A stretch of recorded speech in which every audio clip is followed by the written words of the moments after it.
टिक news. Gujarat में जिस तरह से कांग्रेस पार्टी के नेता जिग्नेश मेवानी को गिरफ्तारी का सामना करना पड़ा, दूसरी ही ओर हार्दिक का कदभार भाजपा में आने के बाद पूरी तरह से बढ़ गया है।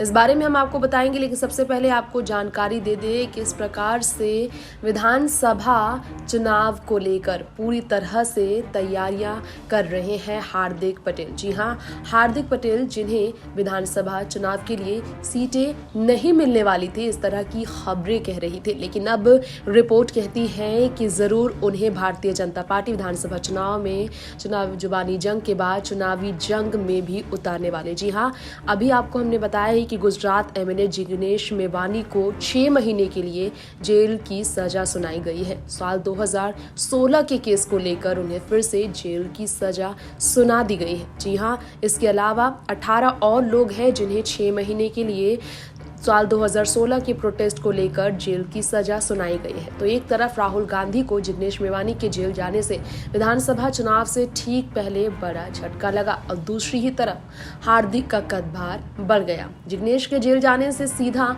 हार्दिक को फायदा हुआ है, क्योंकि हार्दिक कभी कांग्रेस में थे, कद्दावर नेता के तौर पर, फायर ब्रांड के तौर पर अपनी पहचान बनाते थे। उस वक्त जिग्नेश उनके लिए कॉम्पिटिटर बने हुए थे, लेकिन जब कांग्रेस उन्होंने छोड़ा, भाजपा उन्होंने ज्वाइन किया, लोग कहने लगे कि भाजपा में आने के बाद हार्दिक काफी शांत रहने लगे हैं, लेकिन अब बढ़ चढ़कर वो हिस्सा ले रहे हैं विधानसभा सीटों से भाजपा को जिताने के लिए। और विरमगाम, जहां पर हार्दिक पटेल को सीट मिल सकती है विधानसभा चुनाव के लिए, इसे लेकर चर्चा है कि वहां हार्दिक यही मकसद से पहुंचे। शहर के सभी समुदाय के प्रमुख लोगों ने यात्रा में भाग लिया, जहां हार्दिक का जोरों शोरों से स्वागत भी किया गया। प्रधानमंत्री नरेंद्र मोदी के जन्मदिन के अवसर पर विरमगाम शहर में सामाजिक एकता यात्रा का सफल आयोजन किया गया। हार्दिक वहां पर धूमधाम से जश्न मनाते नजर आए। भाजपा को जिताने का संकल्प लेते हुए उन्होंने कई बड़े अहम ऐलान भी किए। साथ ही साथ हार्दिक पटेल ने इसे लेकर कई तस्वीरें भी शेयर की और अपनी तरफ से ये जानकारी दी कि भारत के पारंपरिक विकास मॉडल की पूर्ण व्याख्या को गति मिलने के लिए वो पूरी तरह से तैयार है। भारत के विकास में भाजपा का साथ देने के लिए भाजपा के हर एक नेता एवं कार्यकर्ता जनसेवा को प्राथमिकता देता है।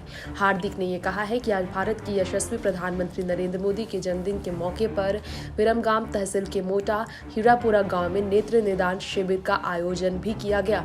तो इस तरह से जनता के बीच हार्दिक पटेल लगातार ही भारतीय जनता पार्टी के प्रचार में जुड़े हुए हैं। बड़ी जिम्मेदारियां वो निभा रहे हैं भाजपा के प्रचार प्रसार में। तो वहीं 27 साल तक जो भाजपा गुजरात में राज कर रही है, उस राज को आगे भी बरकरार रखने के लिए गृह मंत्री अमित शाह और खुद प्रधानमंत्री नरेंद्र मोदी विधानसभा चुनाव में चुनावी चेहरा बनने वाले हैं। इससे पहले आपको बता दें कि वेदांता और फॉक्सकॉन नाम के प्रोजेक्ट को लेकर महाराष्ट्र में जहां सियासी जंग जारी है, तो वहीं दूसरी ही तरफ गुजरात के हाथ में आए इन दो प्रोजेक्ट्स को इलेक्शन में बहुत ही बड़े हथियार के तौर पर इस्तेमाल करने से जुड़ी खबरों में भाजपा बनी हुई है। टिक न्यूज से तृप्ति की रिपोर्ट।